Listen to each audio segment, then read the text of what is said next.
This podcast is sponsored by ebookit.com, self-publishing solutions for the independent author and small press. Visit us today at ebookit.com. Welcome to the Toastmasters Podcast, the official podcast of Toastmasters International. Hello, everybody. This is Greg Gazin. And I'm Ryan Levesque. Ryan, it's often said that a crisis can create an opportunity. But when it happens at a very young age, the obstacles can seem just too great to overcome. But our guest today not only jumped over those hurdles, he's managed to achieve what many might think impossible or improbable. Ryan, who is our guest today? Thank you, Greg. Today's guest is W.C. Blackmon, also known as Bobby Blackmon. Bobby is at the center of a member profile in the May 2022 issue of the Toastmaster magazine. The article is titled, "Blind Member is Unstoppable." It features Bobby's tremendous accomplishments in the areas of education, athletics, his career, poetry, music, and as a motivational speaker. In 2017, Bobby placed third in the Toastmasters International Speech Contest semifinals in Vancouver, British Columbia. Greg, I know you happened to be there at that convention. Bobby's a member of 3 Toastmasters clubs, including We Can Speak Podemos Hablar Toastmasters in Tallahassee, Florida, where he serves as club president. Distinguished Toastmaster Bobby Blackmon, it's a pleasure to welcome you to the Toastmasters podcast. Welcome. Thank you. It is a pleasure as well as an honor to be here. Bobby, I realize that you were only 5 at the time, and I know it was long ago, but tell us about your life-changing moment. The actual moment was at my babysitter's home. Went to the screen door, and there's old houses in a little town called Attapulgos, Georgia. She had chickens. Went to the screen door to see what the chickens were doing, and I was not able to see it. All of a sudden, my eyesight went away. It just blurred and went away and never came back. That was the moment, as a child, not understanding what was going on. No one had ever spoken with me about my eyesight, that I had a visual impairment at all. I don't think my mother knew, my parents knew at all. And then going to the doctor over the next couple of years, having a few surgeries, and then finally being told, okay, you'll probably never get your eyesight back again. I remember being told that by a doctor and just wondering what exactly did that mean for me, and my desires that I had, little crazy desires, kids who want to play football, who want to be in the NFL. Dallas Cowboys at the time was my favorite team, and I just knew I was going to play football with Tony Dorsett. How that could happen, I have no idea. But those were the dreams. And then I remember my mother telling me, it doesn't matter. You can still do whatever you want to. And I think that was the signifying moment I never forgot, her telling me that, and I believed it. Bobby, do you have any eyesight at all, or is it completely gone? No, I have no eyesight. When I was in my early 20s, I was still able to walk in a room and be able to tell you that the light is on or off. Now, that's not even possible. Basically, what happens, of course, the eye is just like any other muscle.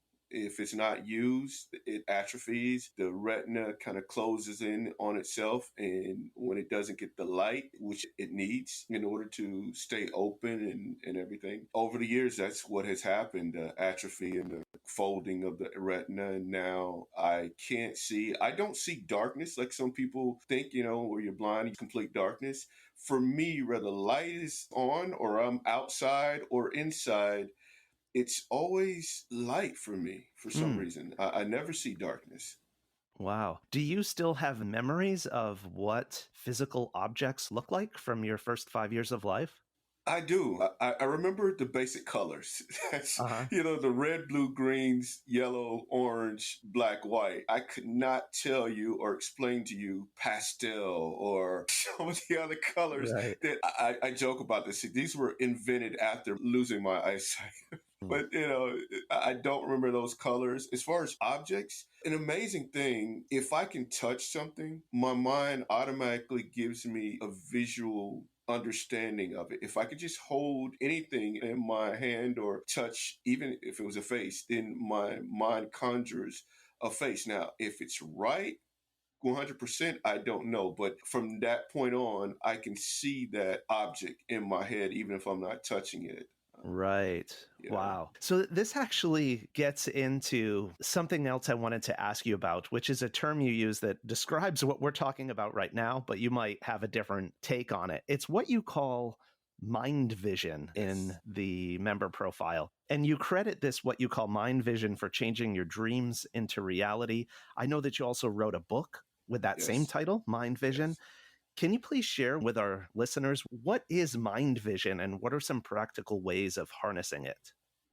Mind vision is being able to see in your head, in your mind, what you want without the benefit of seeing it with your eyes physically. Share this quick story with you. I was helping a friend move, and he had this big 24-foot truck, him and his family. It's a 4-bedroom house and a shed out back full of stuff.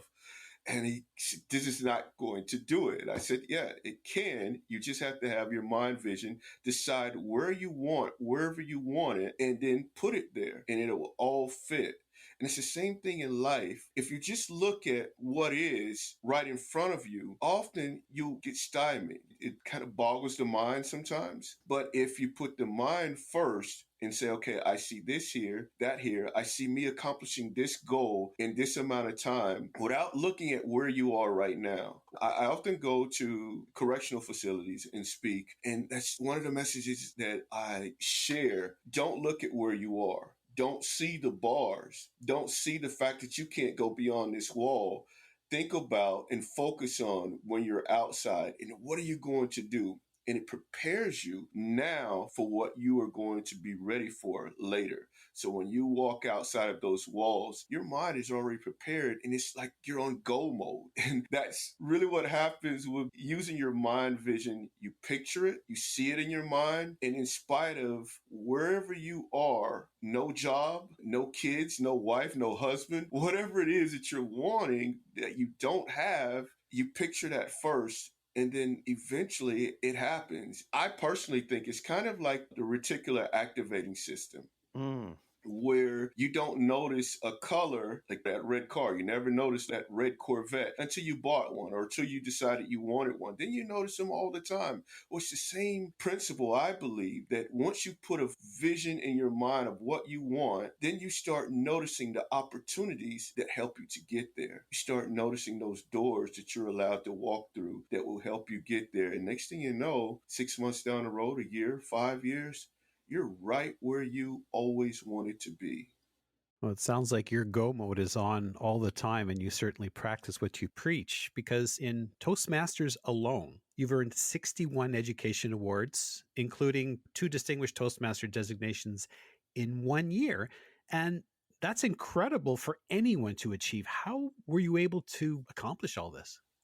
I joined Toastmasters because I wanted to become a better speaker. I knew that my purpose was to speak and help individuals to be their very best. But I also knew that my speaking skills could use some help. I joined Toastmasters because a friend invited me. I knew within 15 minutes this was the place for me to learn what I need to learn and cultivate my skills as a speaker. The funny thing happened though, once I joined Toastmasters, I not just enjoyed it, loved it, I got into the leadership side of it. And then my book came out that same year. I was working on another one. I was working on some different videos for music. I said, okay, instead of just doing speeches just because, okay, I'm just going to go do a speech, whatever, that's no fun. There's no passion there. Let me combine my videos with my speeches. Okay, this is the HPL project.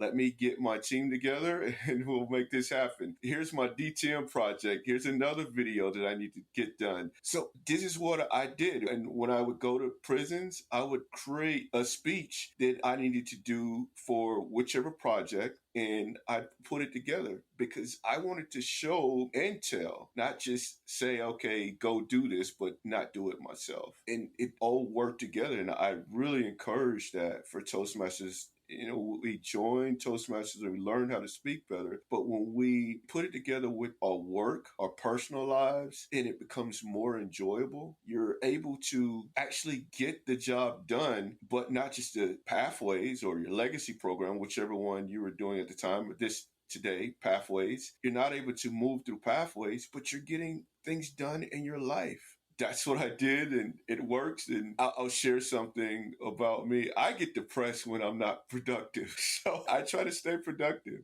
It's one of those things about me. I want to stay moving, stay doing something productive. It doesn't have to be anything huge, but just something that's moving me along or helping me to help others. Not only did you share with us how you lost your eyesight at 5 years old, but in the article you talk about growing up with a stepfather who was an alcoholic and often violent.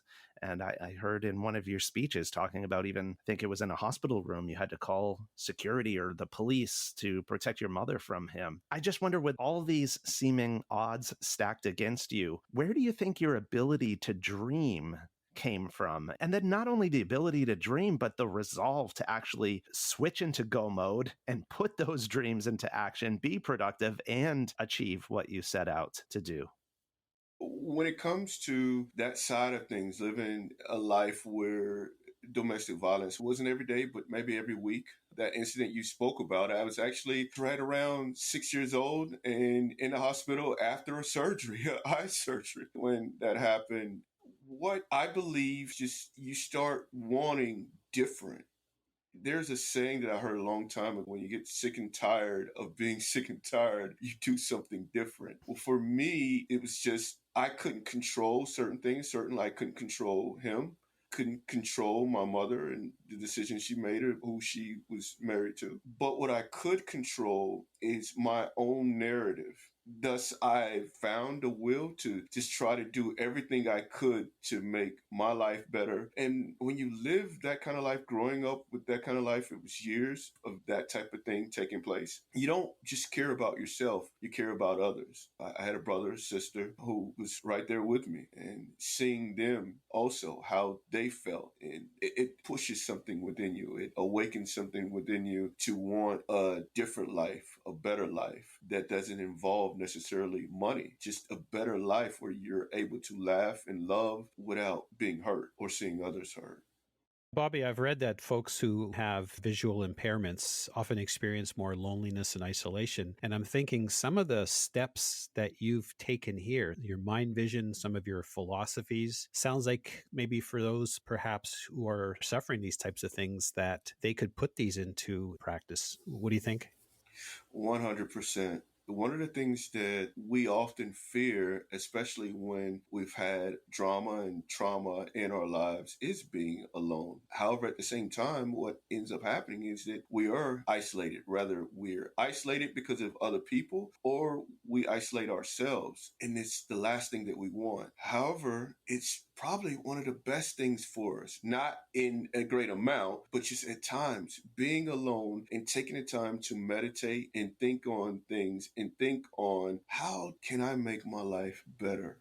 How can I move my life to a point where I'm happy? And it doesn't happen all at once. But when we think on that and we think forward instead of dwelling on the problems, the issues, the hurt, the pain, then we start to move away from it. It's funny how that happens, but it does. At positive thinking and actually combining it with actions that take you away from whatever it is that's hurting you really makes a difference in your life. It's almost like you get to a point where, oh, that was a different life. That was a whole different person, but it was you. And you don't forget about those experiences because they're teachers. Those experiences help you to understand empathy so that you have it for others. Sounds like sage advice, especially for a lot of us who are maybe just coming out of this pandemic situation. I watched a number of the videos of your speeches, and you seem to have your content down super solid. You know exactly what you're intending to say, never at a loss for words. I've never seen you with any notes in front of you. So I'm just really curious about your speech preparation process. Once you decide what you're going to talk about, how do you sort of drill your speech to ensure you've got the order or the flow memorized? Can you just kind of break that open a little bit and share what your process looks like? Once I decided what I'm going to speak on, I write the speech in my head, not at one time. I just kind of let it simmer in my head. Okay, this is a thought. What do I need to put in this speech? How can I connect first with my audience? How can I maintain that connection Then I reorganize it to make sure it makes sense, that it flow is right. And then I do my conclusion. Okay, I need to leave a conclusion. So I want to give them something to think about that connects with what I've already spoken about. And then the actual remembering each part, if I'm sharing 3 different ideas, I'm going to remember the first sentence in that first idea. I'm going to remember the last sentence in that first idea. I'm going to remember the first and the second, the last, and so on, and then the first and the third, and then last. One of the things when I first started speaking, I had to work on was gestures, body language. You pick up your body language from the people around you. I didn't see people around me using their hands and their body language. I have to make sure that all of my notes are up here in my head and or in my heart. Bobby, it's obvious that you've seemed to have perfected the process. What made you decide to speak professionally? I love helping people. Before I started speaking professionally, I did poetry, spoken word, and I would always do poems where there was a happy ending, if you will, or satisfied ending. My reason for that was I never wanted to leave anyone in darkness. I always wanted to leave them with a light of hope. And that just kind of progressed to speaking. And I always wanted to be a speaker, but I didn't know how or why or what or when. When I was a kid, my mother told me I was going to be a pastor, but I didn't think that would be it. And so far, that wasn't it, or it isn't it. But I do believe in speaking and helping them to find their light and helping them to take the shutter, if you will, off of their light so they can shine. I'm thinking about what you're saying. I've also looked online and saw some of the things that you've done. I know for a fact that we all use some sort of technology, whether it be a computer or a mobile device. What are some of the technologies that you use to help you get your job done? Of course, my iPhone, it's really super helpful when it comes, even the camera, what's called voiceover on my iPhone. And when I'm doing videos, it would tell me when I have my face in the camera, because often the videos, I do them by myself. So it can be extremely difficult trying to make sure that those videos are on point. I have a regular tripod that stands up from the ground, but I mainly use my tabletop tripod and, of course, use my computer when it comes to Zoom videos. I have a light. I have all the same things that any speaker would have. The only difference is I have to choose my equipment carefully. For example, I use an iPhone because Apple does all kinds of things to make sure that a totally blind person can use their technology. When it comes to my computer, I have a regular computer just like anyone else would have. However, I have what's called JAWS for Windows. It's a speech software that reads the screen for me. When it comes to my microphone setup and my interface, those are a little bit difficult. Those sometimes I have to use FaceTime and say, okay, is this light on? Because there's no way I can tell whether the light is on. But that's what you have to do. Sometimes you have to ask for help. Whether you can see or not or have whatever kind of disability. You know, if you're not tall enough, you're in the grocery store, you might have to ask someone else to reach up on that top shelf and get that last bottle of seasoning that you want. So, so yeah, I definitely don't mind asking for help when it's necessary. Bobby, Greg and I knew that a challenge with this interview was going to be how do we do justice to all of the various aspects of your life and the things that you've accomplished, the speaking, the music, the singing, trumpet, poetry, mediation. We didn't even talk about your career and how you got into mediation, the power lifting, my goodness, shot put, so many different things. I'm wondering, though, what about right now? What's really lighting up Bobby Blackmon? And what are the big goals that you're working on today in May of 2022?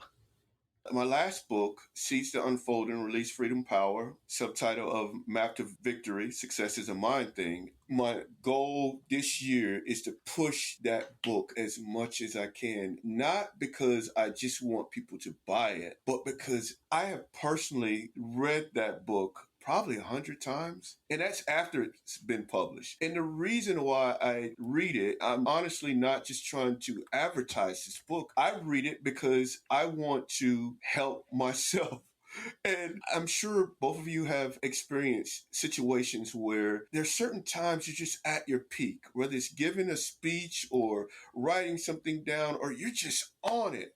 But that doesn't happen 24/7, 365 days out of a year. It happens here and there. And if you're good and if you're lucky and you're blessed, you're able to capture those moments. So this book was a whole bunch of those moments that I was able to capture and put it in writing. For example, I was reading it this morning. It helps me because I'm not there all the time. I'm not in that higher plane of thinking and just movement within myself, but it helps me to get there. It pushes me there. My big thing now is really pushing that book out and getting as many people to read it as possible. And that's why I've made it available in paperback, Kindle, Audible. Aside from that, I just want to speak more to as many people as possible. And I really don't care where they are, prisons, to kids. I had an opportunity to tell a story for some kids recently. That was really awesome. It's always awesome working with kids. They're so wonderful.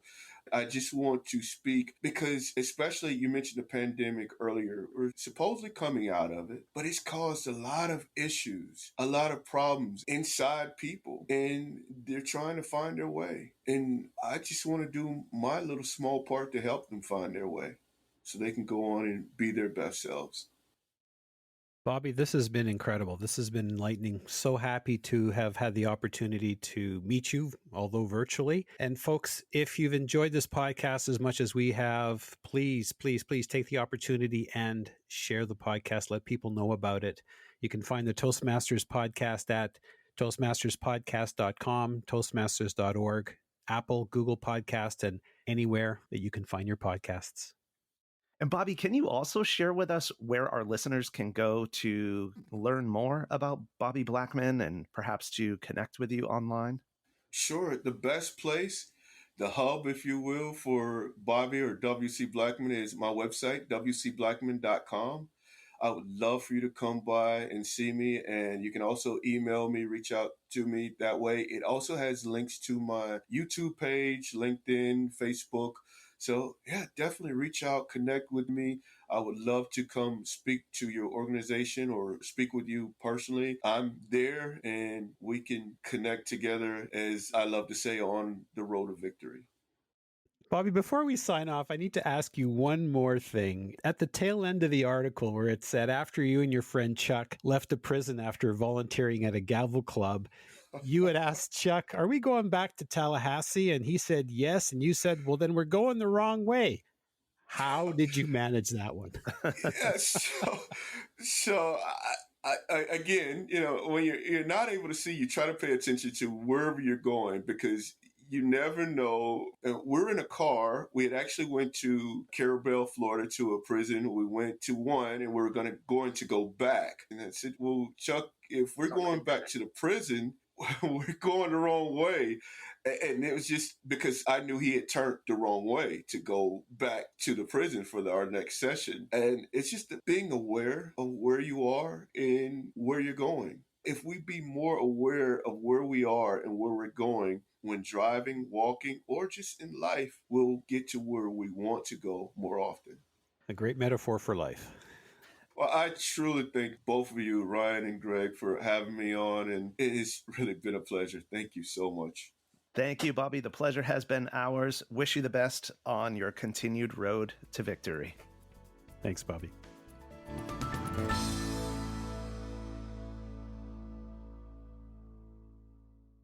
Isn't it about time you published that book you've been thinking about? We can help with that.